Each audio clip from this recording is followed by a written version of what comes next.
আপনারা হয়তো আমার সম্পর্কে একটা কৌতুক শুনেছেন। আমি শিওর আমি নাকি জামাত ইসলামের কাফের শাখার আমির। আমার হেটাররা আমাকে এভাবেই ডাকে মাঝে মাঝে। আগে আওয়ামী লীগ আর বামেরা ডাকতো, এখন বিএনপি ওয়ালারও ডাকে। কিছুটা বিদ্রুপ থাকলেও এটা আমার হেটারদের অসহায়ত্ব এক ধরনের। আগে শুধু আওয়ামী লীগ, বাম আর ইন্ডিয়ার শত্রুতা মোকাবেলা করতে হইতো। এখন শত্রুর তালিকায় যুক্ত হয়েছে ফোনদের আলো, দিল্লি স্টার, আর্মির দুর্বৃত্ত জেনারেলরা, শহীদুল আলমের মতো সুশীল, ডেভিড বার্গম্যানের মতো বিদেশি সাংবাদিক, আর বিএনপির পুরা র্যাঙ্ক অ্যান্ড ফাইল। আলহামদুলিল্লাহ, শত্রুরাই আমার ক্ষমতা বাড়াই দিচ্ছে। আমার শত্রু ভাগ্যকালে ঈর্ষণীয়।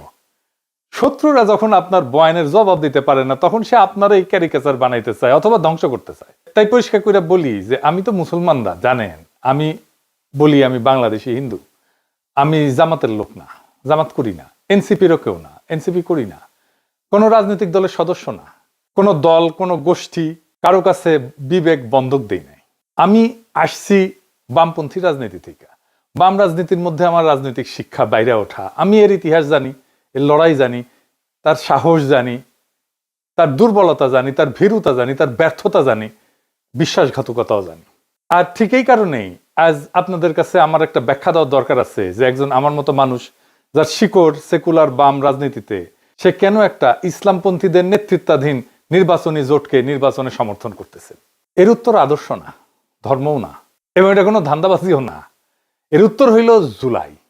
প্রশ্নটা হইল, জুলাই বেঁচে থাকবে নাকি জুলাইকে কবর দেওয়া হবে? 12 ফেব্রুয়ারি বাংলাদেশে এমন একটা নির্বাচনের মুখোমুখি, যেটা তার ইতিহাসের সবচেয়ে গুরুত্বপূর্ণ নির্বাচনগুলোর মধ্যে একটা। এটা কোনো রুটিন নির্বাচন না, কোনো দল বনাম দলের লড়াই না। এটা একটা যুগান্তকারী সিদ্ধান্ত নেওয়ার নির্বাচন। এই দেশের ভবিষ্যৎ কোন দিকে যাবে আসলে, সেই সিদ্ধান্ত নেওয়ার নির্বাচন। আমরা আজ এমন সন্ধিক্ষণে দাঁড়ায় আছি, একটা পথ আমাদের পিছনের দিকে নিয়ে যাবে। দুর্নীতি, ফ্যাসিবাদ, চাঁদাবাজি, ধান্দাবাজি, পরিবারতন্ত্র আর অলিগার্কদের সেই পুরানো বন্দোবস্তের শাসনের দিকে। এমন এক অর্থনীতির দিকে যার ভিতরে লুটপাট আর অদক্ষতা ছাড়া আর কিছু নাই। তারা আমাদের নিয়ে যাবে এমন এক রাষ্ট্রের দিকে যার প্রতিষ্ঠানগুলোর উপরে মানুষের আর বিশ্বাস নাই। আপনারা দেখতেছেন না, আই হ্যাভ এ প্ল্যান বলে তাদের আয়ত্তের মধ্যে থাকা বেস্ট মেধাগুলোকে দিয়া যে প্ল্যান জাতির সামনে হাজির করেছে, সব কয়টা ফালতু, 2 পয়সার দাম নাই। যাদের দিয়ে প্ল্যান দেখাইছে, ওরা জিন্দেগিতে একটা কোম্পানির প্ল্যান করে নাই। রাষ্ট্রের জন্য প্ল্যান তো দূর কি বাত, রাষ্ট্রের জন্য প্ল্যান বানাইতে আসছে। শখ কত কুজার হয়েছে, চিত হয়ে শোয়ার শখ। বাঙ্গুল্যান্ডের খুব ইন্টারেস্টিং জিনিস দেখবেন, সব ভালসুনগুলো নিজেদেরকে বহুত তালেবর হিসেবে ভাবছে। এতদিন ধরা খাইতো না, এখন সকাল সন্ধ্যা ধরা খায় আমার কাছে। তাই ফরিদপুরে সোয়াবিন চাষ পায়, দিনাজপুরে আমের এক্সপোর্ট করতে চায়, নীলফামারীতে মেডিকেল কলেজ বানাইতে চায়, কুমিল্লায় ইপিজেড বানাইতে চায়, এবারকে এরা সরকারি হাসপাতালে রোগীর ডায়ালাইসিস করাইতে চায়, কারণ এবারকে এর সারপ্লাস ক্যাপাসিটি আছে। আর 12,000 কোটি টাকা বাজেট দিয়ে সারা দেশের মানুষকে ফ্যামিলি কার্ড দিতে চায়। এই হইতেছে plan. I have a plan. বাংলার লুথার কিং ও বাংলার লুজার কিং হবে। আর কার্ডের পরে কার্ড, তাও নাকি সব বেস্ট ব্রেন নিয়ে এসব বানাইছে। শুনেছেন, গতকালকে শুনেছিলাম, আজকেও আবার শুনেন, কারণ ওকে ধরিচ্ছি, দাঁড়ান শুনেন। বেশ অনেক মাস ধরে গুরুত্বপূর্ণ সব আপনার বিষয়গুলোতে জনাব তারেক রহমান বড় বড় আপনার টাস্ক ফোর্স টিম তৈরি করেছেন।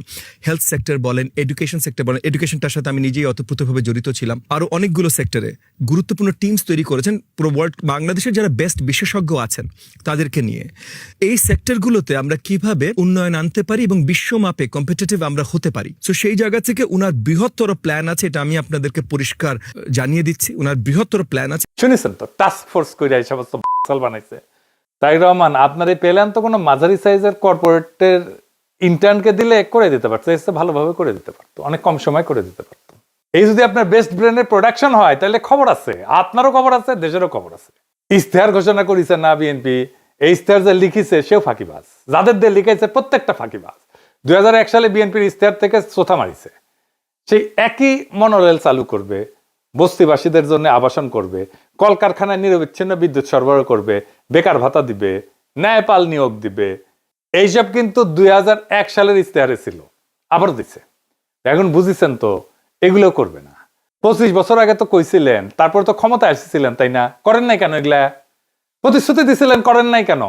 কেউ জিগায় না, উত্তরও দিবে না, উত্তর তার জানাও নাই। এই যে প্রতিশ্রুতি দিচ্ছে, ইশতেহারে নানা কথা লিখছে, এগুলো কিছুই করতে পারবে না, করবেও না।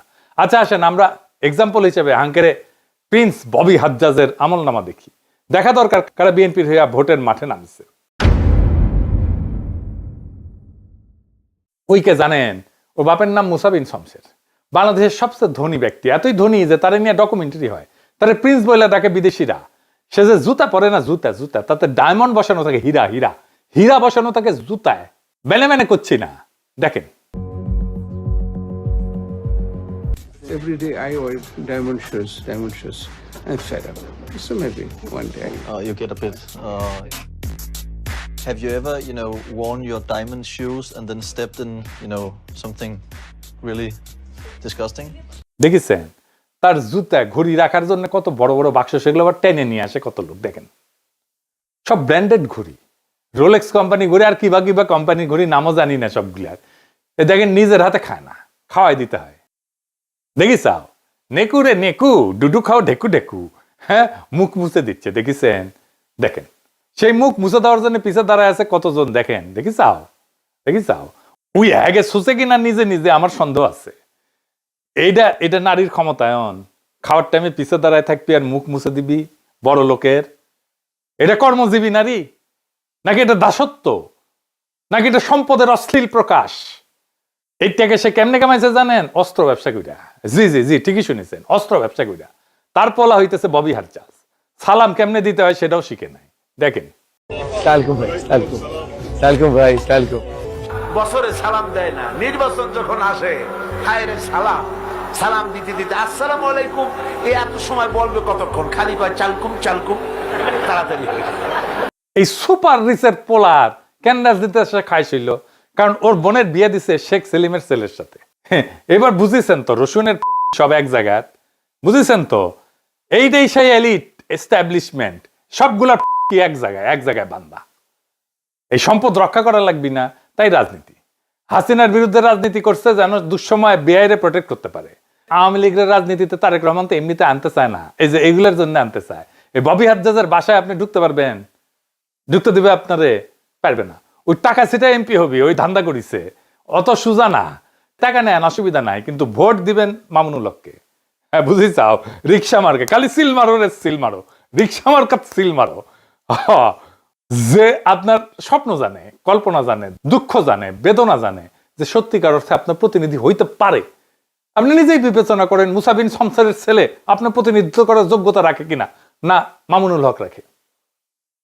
সে তো আপনারই লোক। এই ববি হাজ্জাজেরা সেই পথের পথিক, যেই পথে তারেক রহমান আর ধানের শীষ আমাদেরকে নিয়ে যেতে চায়। আর কোন পথ আছে? আর একটা পথ আছে, যেই পথ সামনে যায়, ভবিষ্যতের দিকে যায়, জাতিকে ভবিষ্যতের দিকে নিয়ে যায়, একটা নতুন সময়ের দিকে নিয়ে যায়, যেখানে জুলাইয়ের চেতনা বেঁচে থাকে, জুলাই জিন্দা থাকে, এবং জনগণের স্বপ্নের রাষ্ট্রের বদলের দাবি জুলাইয়ের চেতনা বাস্তবায়িত হয়। আজ তো জুলাই নিজেই ঝুঁকিতে আছে, জুলাই বিপ্লব আর জুলাই যোদ্ধারা।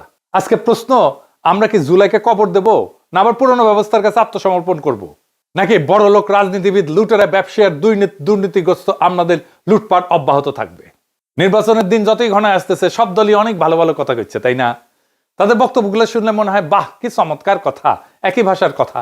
তারা কি করছে, কে বেশি বিপজ্জনক, কে বেশি অযোগ্য, কাকে বিশ্বাস করা যায় না, কে সেই 1971 স্বাধীনতার বিরোধিতা করেছিল, ওরে বাপ রে, এই গানই ফাঁদ। নির্বাচনের আগে ভালো কথা বলা খুবই সহজ। পুরুষ মানুষের কুরকুরে নিয়ে উঠলে বউরে কয় না, দেখিছো দেখিছো কত সুন্দর চাঁদ উঠিছে, উনকে আর কি। ইলেকশন আসলে যত সার্কাস শুরু হয় রাজনৈতিক দলগুলায়, কিন্তু নাগরিকদের কাজ হচ্ছে প্রশ্ন করা। আমাদের কঠিন প্রশ্ন করতে হবে এই রাজনৈতিক দলগুলোতে কারা এই দলগুলোর পেছনে আছে, কোন পরাশক্তি, কোন আন্তর্জাতিক শক্তি, কারা টাকা দেয়, এদের ক্ষমতা আসে কোথায় থেকে, প্রার্থীরা কারা, তাদের রেকর্ড কি, এবং সবচেয়ে গুরুত্বপূর্ণ তারা আদৌ সংস্কার বাস্তবায়ন করতে পারবে কি না বা করতে চায় কিনা। এই জায়গাটা কথা খুব পরিষ্কার করে বলা দরকার। এই নির্বাচন আদর্শ বনাম আদর্শের লড়াই না, এটা ধর্ম বনাম ধর্ম নিরপেক্ষতার লড়াই না, এটা আসলে স্টেট ক্যাপচার বরং স্টেট রিপেয়ার, এইটার লড়াই। রাষ্ট্র ক্ষমতা দখল করে লুটপাট আগের শাসন চালানো আর রাষ্ট্র পুনর্গঠনের লড়াই, এই দুইটা জিনিস। একদিকে আছে এমন দলগুলা যারা রাষ্ট্রকে আগেই দখল করে ফেলছে, ব্যবসা দিয়া, আমলাতন্ত্র দিয়া, পরিবারতন্ত্র দিয়া, পুরনো সিস্টেমের উপরে দখল দিয়া, আগের ব্যবস্থার সাথে সিস্টেম কইরা। তাই তারা বলে হাসিনা না আসলেও হাসিনা পোলামাইয়া আসতে পারবে রাজনীতিতে। বাহ, চমৎকার। এই জন্য আমাদের বাচ্চারা রক্ত দিছিল, এই জন্য আমরা লড়াই করে ফেসিবাদ উৎখাত করছি, এই জন্য এত কষ্ট করছি আমরা। আর অন্যদিকে আছে এমন এক শক্তি যাদের এখনো পুরনো সিস্টেম খায়া ফেলায় নাই। দলের মধ্যে চোর ডাকাত লুটপাটকারী নাই যাদেরকে প্রোটেক্ট করতে হবে ওই দলদেরকে। তাই রাষ্ট্রকে মেরামত করার হিম্মত আছে তাদের। বিএনপি আসলে কি একটা? বিএনপি আর একটা কম শক্তিশালী আওয়ামী লীগ, কম বুদ্ধিমান আওয়ামী লীগ, কম সংগঠিত আওয়ামী লীগ। বিএনপি আওয়ামী লীগের মধ্যে দলের কম্পোজিশন, তার শ্রেণী চরিত্র, এটার মধ্যে কোনো তফাৎ নাই। বিএনপি একটা গভীরভাবে দুর্নীতিগ্রস্ত দল, গভীরভাবে দুর্নীতিগ্রস্ত দল। আর দলের লোকেরা তারেক রহমানের চাকর বাকর। আপনারা জিজ্ঞেস করেন তারেক রহমানের কিভাবে চলে, মানে সংসার চলে কিভাবে, মির্জা ফখরুলের সংসার চলে কিভাবে জিজ্ঞেস করেন। কই থেকে আসে? তারা রাজনীতি করতে আসে নাই, আসতে ধান্দা করতে। তাদের দেশকে নিয়ে কোনো মহৎ স্বপ্ন নাই। থাকলে হাসিনার আমলে জান প্রাণ দিয়ে লড়াই করতো, করে নাই। তারা আওয়ামী লীগের থেকে আলাদা না, একই জিনিসে তৈরি। আওয়ামী লীগ বিরিয়ানি হইলে বিএনপি তেহারি। ভাত পচলে খাওয়া যায়, বিরিয়ানি তেহারি পচলে খাওয়া যায় না। এই দুটোই পচা জিনিস। 90-এর দশকে এই দুই দল নীতি আদর্শ দিয়ে প্রতিযোগিতা করেনি, করছে দুর্নীতি, লুটপাট আর পাইয়া দেওয়ার রাজনীতি আর সহিংসতা দিয়া। 2006 সালে তত্ত্বাবধায়ক ব্যবস্থা ভাঙছে বিএনপির জন্য। বিএনপি দায়ী। সদ্য অবসরপ্রাপ্ত প্রধান বিচারপতিকে তত্ত্বাবধায়ক সরকার প্রধান হবে, এটাই ছিল সিস্টেম। 2004 সালে একটা সংবিধানের 4র্থ সংশোধনী গৃহীত হয়, অনেকেরই স্মরণ আছে। ওই সংশোধনীর মাধ্যমে বিচারপতিদের অবসরে যাওয়ার বয়সসীমা 65 থেকে 67 করা হয়, 2 বছর বাড়ানো হয়। এই বয়স বৃদ্ধির এই সিদ্ধান্তের পিছনে মূলত কাজ করছে পরবর্তী তত্ত্বাবধায়ক সরকার প্রধান কে হবে সেই হিসাব নিকাশ। সাবেক প্রধান বিচারপতি KM হাসানকে, যিনি একসময় বিএনপির রাজনীতির সাথে জড়িত ছিলেন, তাকে প্রধান উপদেষ্টা করাই ছিল এই সংশোধনীর মূল উদ্দেশ্য। যার ফল সামরিক শাসন, 1/11 এবং শেষ পর্যন্ত 15 বছরের ফ্যাসিবাদ। এই ফ্যাসিবাদ কায়েমের পিছনে পুরা দায় বিএনপির। সেই খাসলত বিএনপির বদলায় নাই। 2024-এর 5ই আগস্টের পরে বিএনপি চাঁদাবাজি, ধর্ষণ, খুন, জখম, বাড়ি দখল, 92% সহিংসতার সাথে বিএনপি জড়িত। তাও নিজের দলের লোকদের নিজেরা মারছে। কোন বাজার, হাট, ঘাট, bus stand, tempo stand, rickshaw stand, TV station, media, advertising firm দখল বাদ রাখি নাই, সব দখল করে ফেলছে। এসালামের সাম্রাজ্য চালায় শ্রীলং সালাউদ্দিন, 72 টিভি চালায় বরকতুল্লাহ বুলু, 8 টিভির দখল নিছে ওয়াহিদুজ্জামান অ্যাপোলো। এই কারণেই তারা বিশ্ববিদ্যালয় নির্বাচনগুলোতে প্রত্যাখ্যাত হয়েছে। ছাত্ররা প্রত্যাখ্যান করছে তাদেরকে। ছাত্ররা আদর্শে ভোট দেয় নাই, তারা দুর্নীতির বিরুদ্ধে ভোট দিছে। আজ বিএনপি মনোনয়ন দিছে অসংখ্য বিতর্কিত ব্যক্তিতে। বিএনপির 59% ক্যান্ডিডেট ঋণ খেলাপি, ব্যাংকের ঋণ নিয়ে শোধ দেয় না, খায় ফেলছে, পাচার করে দিছে। আসছে দেশের সেবা করতে, লজ্জা করে না এদের। 15 বছর ক্ষমতার বাইরে থেকে হঠাৎ তাদের হাতে অধেল টাকা কই থেকে আসলো? ব্যাংক লুটের টাকা, ঋণ খেলাপের টাকা। কিভাবে আসলো, কেন আসলো? কারণ পুরনো অলিগার্করাও, হাসিনার সব ব্যবসায়ীরা আবার এমন একটা দল খুঁজে পেয়েছে যাদের সাথে ব্যবসা করা যায়, তারাও দিতেছে। হাসিনার লোকদের কাছ থেকে নিচ্ছে টাকা। এমনকি বিএনপি আওয়ামী লীগকে রাজনৈতিকভাবে পুনর্বাসন করবে বলছে। তাদের আপত্তি নেই হাসিনার পুত্র আর কন্যারা যদি রাজনীতিতে আসে। বিএনপি চলে হারামের টাকায়, প্রত্যেকটা পয়সা হারামের পয়সা, প্রত্যেকটা পয়সা হারাম টাকা। মানুষের অভিশাপ আছে ওই পয়সার গায়ে। তারপরে তারা বলে তারা দুর্নীতি উচ্ছেদ করবে, চান্দাবাজি উচ্ছেদ করবে। হায় রে হায়, খারান খারান, আমার ঘোড়া একটু হাসি। হয়েছে হয়েছে হয়েছে, আচ্ছা হয়েছে। দুর্নীতির টাকায় চলা দল দুর্নীতিকে উচ্ছেদ করতে পারে না। অলিগারদের উপর নির্ভরশীল দল সংস্কার করতে পারে না। এই কারণে জামাত এনসিপি জোট কাঠামোগতভাবে আলাদা। বাস্তব সংস্কার কেবল তারাই করতে পারে যারা দুর্নীতিগ্রস্ত ব্যবসায়ী আর আমলাতন্ত্রের কাছে বাধা পড়ে নাই। এই জোটের প্রতিশ্রুতিগুলো বিশ্বাসযোগ্য, কারণ তাদের দলে রক্ষা করতে হবে এমন চোর বাটপার নাই, লুটেরা নাই। তাদের নেতৃত্ব পুরনো বিষাক্ত রাজনীতিতে ডুবে নাই। দলে গণতন্ত্র আছে, পরিবারতন্ত্র নাই। সংবিধান সংস্কারের কথা তাদের মুখে শোভা পায়, কারণ তারা পরিবারতন্ত্র বাঁচাইতে রাজনীতি করে না। রহমান অ্যান্ড সন্স এর মাফিয়া সাম্রাজ্যের অংশ হইতে আসেনি তারা। 2 রহমান ফ্যামিলি তো, শেখ মুজিবুর রহমান আর জিয়াউর রহমান ফ্যামিলি, এই তো 2 রহমান অ্যান্ড সন্স। এরাই তো বাংলাদেশের রাজা, এরাই তো বাংলাদেশের হর্তাকর্তা বিধাতা। বিএনপি থেকেও রাজনীতি করতে আসে না তো, আসে ধান্দা করতে। আর এই ধান্দা করার জন্য কে কত বড় তারেক রহমানের চাকর হইতে পারবে এটা প্রমাণ করে। এটা সত্য যে জামাত এনসিপি দুর্নীতিগ্রস্ত সরকার চালানোর অভিজ্ঞতা তাদের নাই। আর এটাই তাদের সবচেয়ে বড় শক্তি। তারা বিশেষজ্ঞদের জন্য, স্বচ্ছতার জন্য, সংস্কারের জন্য ওপেন আছে, কারণ তারা পুরনো দায়ে বন্দী না। তাদের এমন কোনো ব্যাগেজ নাই যেটা তাদের বহন করতে হবে। এইবার আসি ভারত প্রশ্নে। সবাই ভারতের সাথে সংলাপের কথা বলে, সবাই সুসম্পর্কের কথা বলে। বিএনপি বলে জাতীয় স্বার্থের কথা, কিন্তু কার স্বার্থ? আওয়ামী লীগ 15 বছর একই ভাষা ব্যবহার করছে, ফল কি পেয়েছি? ইতিহাসের সবচেয়ে বাজে কূটনৈতিক সম্পর্ক পাইছি ভারতের সাথে, ভারত এটাই পাইছে। আর এমন একটা জাতি যে নিজের আত্মসম্মান হারায় ফেলছে, তাতে কি ভারতের লাভ হয়েছে না বাংলাদেশের লাভ হয়েছে? কারোই লাভ হয়নি। ভারত শুধু আওয়ামী লীগের ফ্যাসিবাদী শাসনকে সমর্থনই দেয়নি, তারা তার বহু অপরাধী নেতাকে আশ্রয় দিয়ে রাখছে, যাদের ফাঁসি হয়ে গেছে। সংলাপ ভালো কথা, কিন্তু মর্যাদাহীন সংলাপ আসলে কূটনীতির পোশাকে আত্মসমর্পণ। ভারত নিজের মুসলমান নাগরিককে নিপীড়ন করে, তাদের বাংলাদেশি বলে সীমান্তের দিকে ঠেলে দেয়, আমাদের দেশে ঢুকায় দেয়, বাংলাদেশকে কাঁটাতারের বেড়ায় ঘিরে ফেলে, সীমান্তে পাখির মতো গুলি করে মানুষ মারে, কাঁটাতারে ঝুলায় রাখে, অপমানিত করে। অমানবিক আচরণের শিকার হয় আমাদের নাগরিকেরা ভারতের কাছে। কিন্তু তবু তারা ট্রানজিট চায় সেই দেশের বুকসিরা, যে দেশের মানুষকে তারা আবর্জনা বলে মনে করে। এ কেমন কূটনৈতিক সম্পর্ক? এ কেমন রাষ্ট্রের রাষ্ট্রের সম্পর্ক? একটা জাতির মর্যাদার কি কোনো দাম নাই? এই জায়গায় জামাত, এনসিপি জোট এবং জুলাইয়ের যোদ্ধারা পরিষ্কার, আগে মর্যাদা, সংলাপ পরে। এখন পশ্চিমা আর বাঙ্গি সুশীলদের ভয়গুলার কথায় আসি।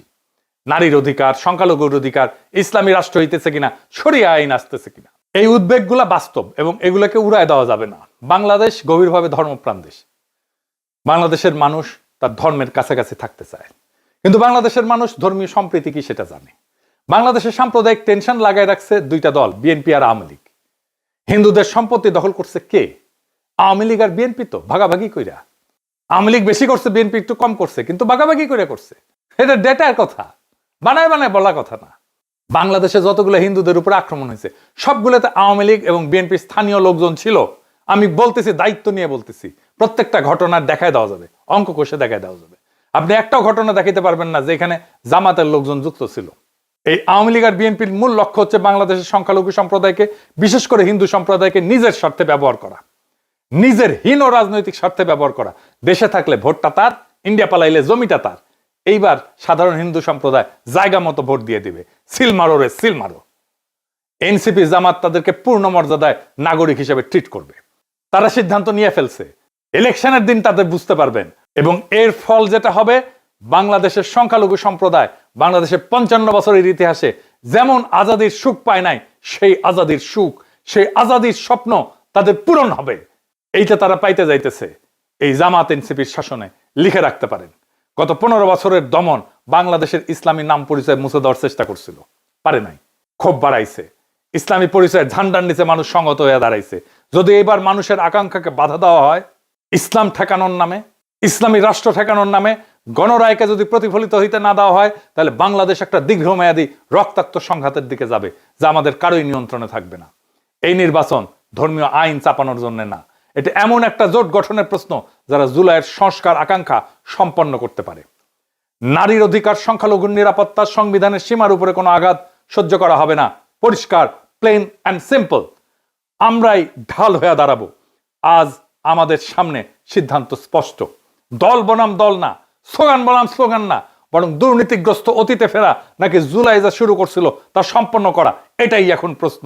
জুলাই শুধু প্রতিবাদ ছিল না, জুলাই ছিল এক ঘোষণা। দেশের নাগরিক কারো প্রজা না, মর্যাদা দর কষাকষির বিষয় না, ক্ষমতা জনগণের কাছে জবাবদিহি করবে। বাংলাদেশ কোনো পরিবারের জমিদারি না। জুলাইয়ের প্রতি দায়বদ্ধতা, মর্যাদার প্রতি দায়বদ্ধতা, সংস্কারের প্রতি দায়বদ্ধতা, এগুলো কোনো বিমূর্ত ধারণা না। এইগুলা প্রত্যেকটা বাংলাদেশী নাগরিকের আজাদির ভিত্তি। দুর্নীতি থেকে আজাদি, ভয় থেকে আজাদি, পরিবারতন্ত্রের নিগড় থেকে আজাদি, চাঁদাবাজি থেকে আজাদি, অপমান থেকে আজাদি, দেশকে ধান্দার লুটপাটের জায়গা ভাবা এই রাজনীতি থেকে আজাদি। আজাদি মানে ভিক্ষার রাজনীতি না, যে আমাকে কার্ড ধরায় দেবে আর মাসে মাসে খয়রাতি দিবে। আজাদি মানে রাষ্ট্রের কাছে হাত পেতে থাকা না। আজাদি মানে নাগরিক হিসেবে মাথা উঁচু করে দাঁড়ানো। নারী, পুরুষ, সংখ্যালঘু, সংখ্যাগুরু আইনের সামনে সমান।